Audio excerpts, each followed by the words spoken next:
Triple C पेट 2022 के examination जो हैं वो आपके 4 शिफ्ट में पूरे हो चुके हैं।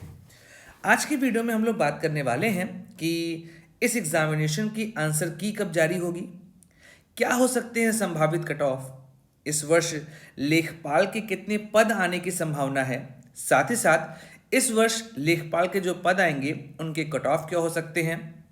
साथ ही जानेंगे 2022 में पेट का जो कट ऑफ है वो किन बातों पर निर्भर करता है। उसके अलावा पिछले वर्ष हुए लेखपाल और सप्लाई इंस्पेक्टर के जो एग्जामिनेशन हैं वो किस कट ऑफ के आधार पर थे, अर्थात उनके कट ऑफ क्या थे, इस पर भी एक चर्चा हम लोग करने वाले हैं। तो चलिए अपने इस वीडियो को हम लोग शुरू करते हैं। यूपी ट्रिपल एस सी पेट 2022 ने अपना एग्जामिनेशन जो है वो 15 और 16 अक्टूबर को लिया था। इस दौरान लगभग 1800 सेंटर बनाए गए थे और 4 शिफ्ट में ये पूरी परीक्षाएं हुई हैं।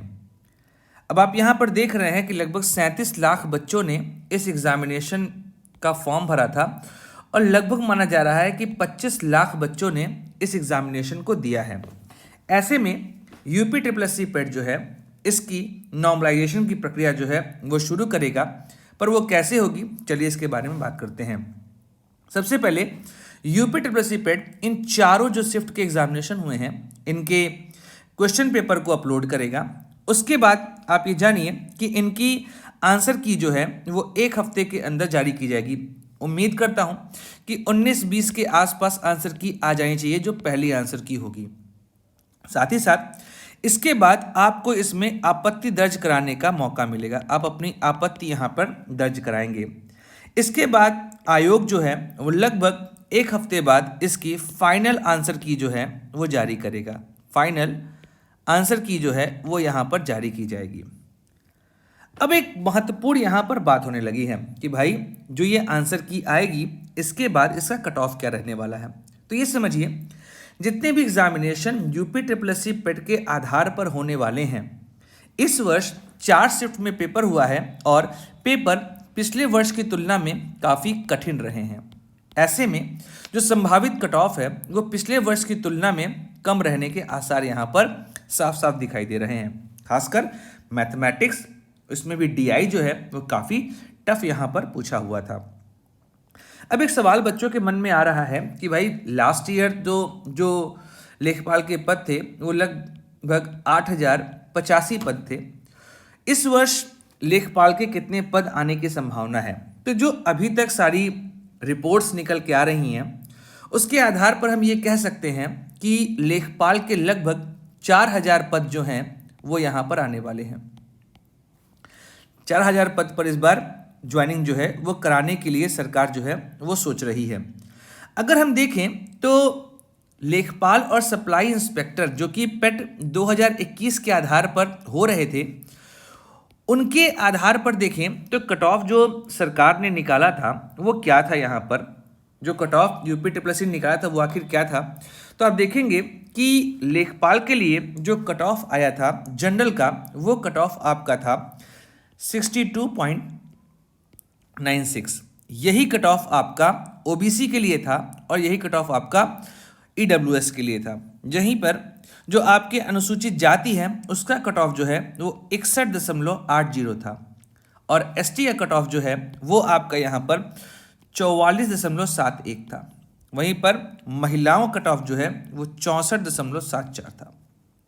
अगर हम लोग सप्लाई इंस्पेक्टर की बात करें तो सप्लाई इंस्पेक्टर का जो कट ऑफ गया था सामान्य का वो 86.17 था। वहीं पर ओबीसी और ईडब्ल्यूएस का कट ऑफ जो है वो सेम था। अनुसूचित जाति के कट ऑफ के बारे में बात की जाए तो वो कट ऑफ यहाँ पर 83.82 था। वहीं पर महिलाओं कट ऑफ जो है वो यहाँ पर 82.37 था। तो इस वर्ष कट ऑफ क्या रहने वाले हैं, क्योंकि सीट पिछले साल की तुलना में यहाँ पर कम है और पेपर कठिन है, तो जान लेते हैं कि आखिर इस बार के कट ऑफ जो हैं वो किन बातों पर निर्भर करेंगे। तो जो यहाँ पर पहली बात हमारे सामने आती है जिस पर कट ऑफ निर्भर करने वाले हैं वो है अभ्यर्थियों की संख्या। यहाँ पर अभ्यर्थियों की जो संख्या यहाँ पर होने वाली है इस पर कट ऑफ निर्भर करेगा, क्योंकि लास्ट ईयर जितने लोगों ने एग्जामिनेशन दिया था वो संख्या लगभग 17 लाख थी और इस बार ये संख्या जो है वो बढ़ के 25 लाख हो चुकी है। दूसरा जो यहाँ पे पॉइंट है वो प्रश्न पत्र। लास्ट ईयर का जो प्रश्न पत्र है वो काफ़ी सरल माना जा रहा है, जबकि इस साल पेपर जो है वो काफ़ी कठिन है। खासकर 15 तारीख का जो पहले शिफ्ट का पेपर है और 16 तारीख का दो शिफ्ट का पेपर जो है वो काफ़ी कठिन माना जा रहा है।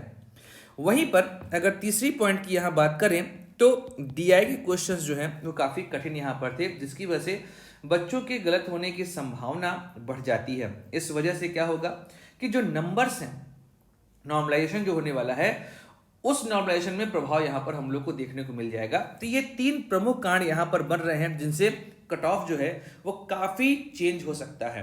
तो अगर हम लोग इन सभी बातों की समरी निकालें और लेखपाल के 4000 पद के अनुसार अगर हम यहाँ पर देखें तो कट ऑफ की जो संभावना यहाँ पर दिखाई दे रही है वो कट ऑफ की संभावना लगभग 65 से 68 नंबर की बन रही है। मतलब जो इस वर्ष कट ऑफ आएंगे लेखपाल के वो 65 अंक से लेके 68 अंक जो हैं वो सामान्य के, ओबीसी के और ईडब्ल्यूएस के होंगे। वहीं पर एससी कट ऑफ जो है वो 62 नंबर होने की संभावना यहाँ पर दिख रही है और विमेन का जो कट ऑफ है वो यहाँ पर 63 नंबर होने की संभावना दिखाई दे रही है। तो लेखपाल की वैकेंसी इस साल आएगी, उसके अकॉर्डिंग ये कट ऑफ का प्रेडिक्शन मेरा चल रहा है। एक बार मैं फिर आपको यहाँ पे बता दूं कट ऑफ क्या होने वाला है। जनरल, ओबीसी एंड ईडब्ल्यूएस का जो कट ऑफ है वो यहाँ पर 65 से 68 नंबर की संभावना है। वहीं पर एससी कट ऑफ जो है वो 62 नंबर हो सकता है, 62 से 63 के बीच में हो सकता है। और वहीं पर विमेन का कट ऑफ जो है वो 63 से 64 नंबर का हो सकता है। तो यहाँ पर ये मेरी कट ऑफ के एनालिसिस है। अगर आपके पेपर ऐसे अच्छे हो रहे हैं, जितना आपका यहाँ पे नंबर बढ़ रहा है, तो आप अपनी तैयारी जो है वो शुरू कर दीजिए, क्योंकि लेखपाल का जो सीट है या जो वैकेंसी है वो मान के चलिए कि जनवरी के आसपास जो है वो सरकार डिक्लेयर कर सकती है और चुनाव भी है। ऐसे में सरकार पर दबाव भी है कि वो जल्दी से जल्दी वैकेंसी जो है वो निकाले। तो दोस्तों यहाँ पर ये थी मेरी एनालिसिस। उम्मीद करता हूँ कि आपको यहाँ पर चीज़ें काफ़ी अच्छे से समझ में आएंगी। मिलते हैं अगले वीडियो में, कई और अच्छी बातें करते हैं, कई और अच्छी जानकारी लेते हैं। तब तक हंसते रहिए, मुस्कुराते रहिए और भारत माता की जय गाते रहिए।